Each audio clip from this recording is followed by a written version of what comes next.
So hello everyone.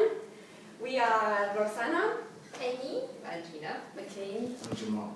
and today we're going to talk about the challenges and opportunities these year graduates will face. We'll start our presentation in a more unconventional way. So please just take a second, close your eyes, and think about your graduation day. How do you want that day to be? Do you want to be amongst those who already have secured a job? Do you want to be there and have no worries? Well, we do. This is what we want to do. So we figured that in order to do this, we need to be proactive. And we need to know where we stand. This is why our today's presentation is going to give an insight on the various aspects. The state of the job market, areas of employment, and gaining skills. yeah, and I will start with the state of the job market. So here we go. You can see a chart where you see the employment rate by graduation type, and basically slightly downwards in 2011, but it's rising again. But there are no actual data. There is no actual data for 2013, but it's basically increasing again. So we have a bit more graduates than in the years before. So the state of the job market. I will talk about the challenges that we face. It's basically, first of all, the competition. In the years 2011 and 2012, we had 2 million and something graduates in the UK.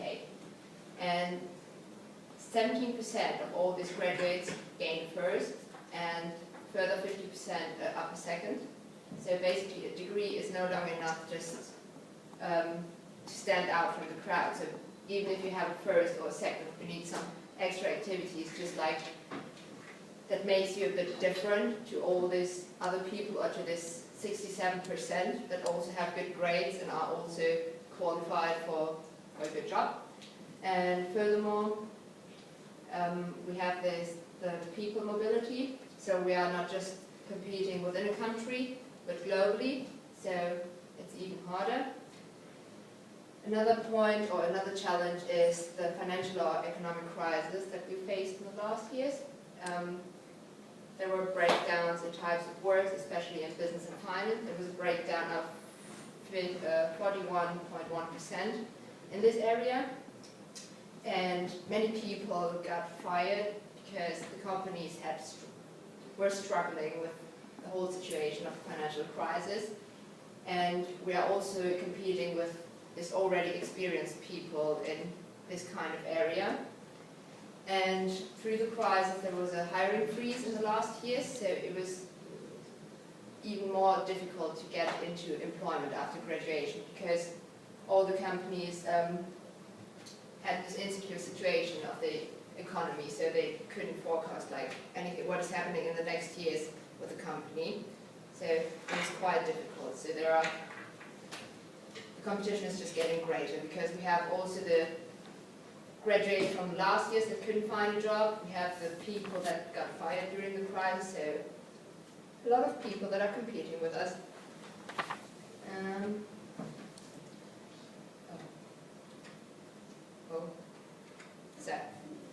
Furthermore, there are higher requirements from companies, so the recruitment process is more challenging than it was years before.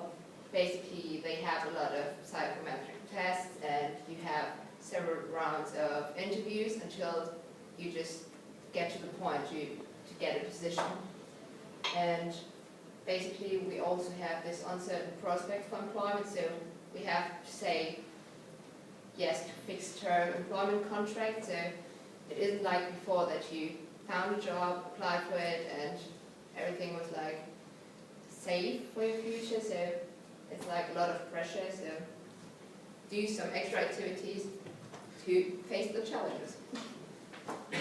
On the plus side, you also have opportunities for your graduates. For instance, the economic crisis is not just the bad part of it for the challenge. We also learn from mistakes from the people before us. We were born in it, so we're basically learning out of those economic shifts and the mistakes that other people have been doing throughout the years. Second is globalization, which means not only working abroad, but interacting with people from different places of the world, knowing different markets, job markets around the world.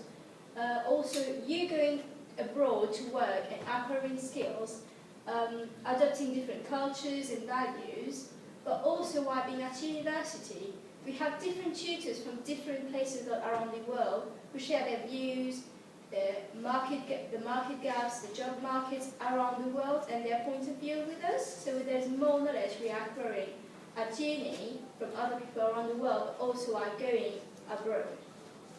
Third point is experience. As we all know, having internship, placement and sandwiches just improve your CV. But also we have mentoring and shadowing, which is you going at the workplace with that person and learning what he or she is doing, which is basically you knowing what skills he or she needs and you know what you have to improve in yourself while doing your studies. Also, while acquiring experiences through your uni years and doing a sandwich, for instance, you acquire experience on the field, so you're not only in uni doing lectures and tutorials, you also apply those skills learned on the field. Fourth point is being young and up to date with technology. As youngsters, we all know how to use the latest technologies and therefore more efficient or quick at work. Like before we used to do spreadsheets, now we have spreadsheets with already calculations done, or even have your iPhone, iPad, everything is on it, so you just do it right away, we get more efficient. Also, as we all know, there's the business plan competition. Among ourselves, there are people who came up with really innovative and really original ideas which we wouldn't have thought of it. So being not young and bringing up new ideas and identifying new market gaps is such an opportunity for all of us. A fifth point, transferable skills. Transferable skills. So basically having any degree or any skills that can apply to different places. So you have one degree that opens more than one door. So you could have, like, for instance, international business with law, international business with language. So you can either go, like, doing your language and get an opportunity to go to a certain country, or also, if you're doing law, you could be into the business field, but also you could just become a legal secretary or do anything in the law field, while also having an international business degree. Next point is government help. Like, for instance, in UK, we have student loans, so students don't have to worry about the financing their studies or even going to sandwich and coming back and finish their degree. They won't have to pay it until like after they do their degree. So there's no worries about where they're going to live, how they're going to pay the tuition, because this is already being done by the government. Also now we have the apprenticeship, which is basically people from 16 to 18 going to enterprise and learning those skills and getting some sort of experience. Also the National Intern Scheme, which just encourages everyone to have an internship, apprenticeship or placement to increase their skills and give them the opportunities to enhance their CV. The last point is universities focus on making employable graduates.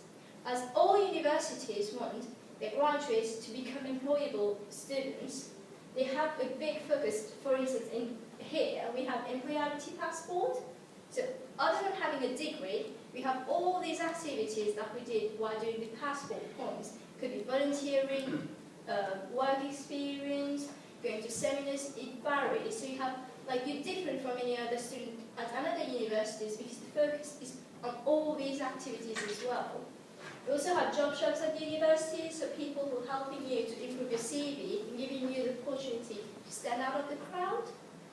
And on-campus opportunities, this is help having a job at uni instead of looking outside, and people here giving you certain type of training, just give you the opportunity to become a better graduate. I'm going to pass on to Matt to talk about the market, job market. Yes, so I'm going to speak about the areas of employment. So we've come up with an idea that where graduates tend to go after they graduate. So they will go whether they'll continue a postgraduate program, so within the academic field, or they will work for companies, or they will become entrepreneurship. So the challenges within the academic side, it's a very selective program. So you have to have really good grades to be able to access that, and then you have the finding sponsorship for your research. So whether you already have it, it's good, but if you don't, you have to look for sponsorship for that specific research. The opportunities are basically you're gaining skills. So by working with high-skilled people, your tutors, your mentors, so that's really good. And then you're using like new technologies through your researches. So whether you're using computers or machines or things like that. So and then for the companies, so for the challenges, obviously as my peers say, there is really high competitions. So it's harder to get a job now. And then now due to globalization and all of that, so now companies tend to go abroad. So basically nationally wise, you have less access to the jobs. In terms of opportunities, you have so the skills again, which is very important. You secured a job, which is good. You have a salary, and then you have the networking. So networking, you work with different people, who work for different companies, and in future, I'm sure you meet again, and at some point in your working life, and then you have the personal professional development. So it speaks by itself. In terms of entrepreneurship, so challenges, you have instability, so revenue is not all the time. You have liability, so everything happens to the business. It's all to you. It's stressful because obviously you work all the time. You have the hard work, so again all the time you're working. In terms of opportunities, you have obviously your own boss, so that's an advantage.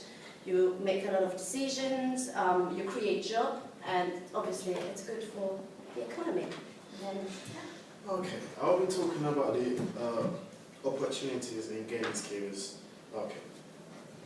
In the past years, governments around the world have placed an emphasis on graduate skills, which as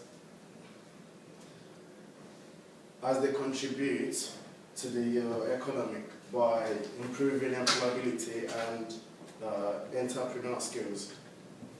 For instance, in the UK, every university offers career advice, and they also strive to make their students more employable by providing mentoring skills. We have workshops and other similar activities. Like we all have participated in our uni, give the employability passports.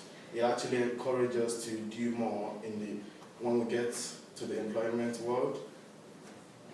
Nowadays, the library is the internet is like a big library where we just go on there and it tells us what job adverts they've got. It teaches us how companies in other companies, what interviews, what requirements they need for the interviews. In addition, many companies are no longer looking for candidates with a specific degree. It is important to be capable to accomplish your task and bring value to the company. Basically, what it actually means is that companies they don't want to have the same qualities as other people has got in their company. They want something extras. So, like my colleague said, in relation to university and company, why they are critical at the moment is students have the opportunity to apply for internship, placement, job sharing. We have writing blogs and everything, which encourage students to be more participative in the work environment. And it has been proven that 52% of employment believe that a student without experience is unlikely to get a job.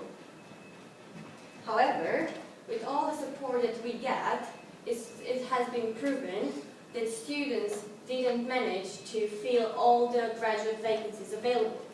So according to a survey realized by HRM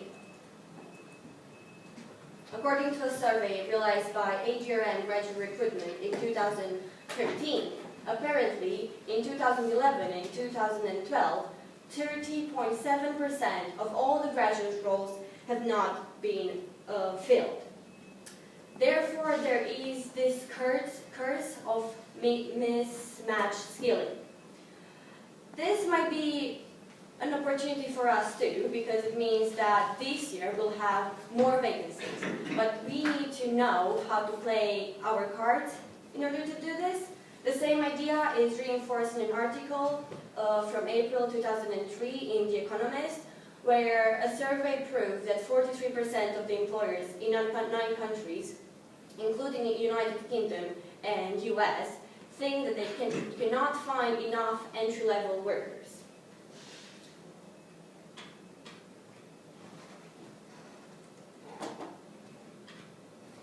In addition, after the economic crisis, we shift our attention to entrepreneurs, to new enterprises.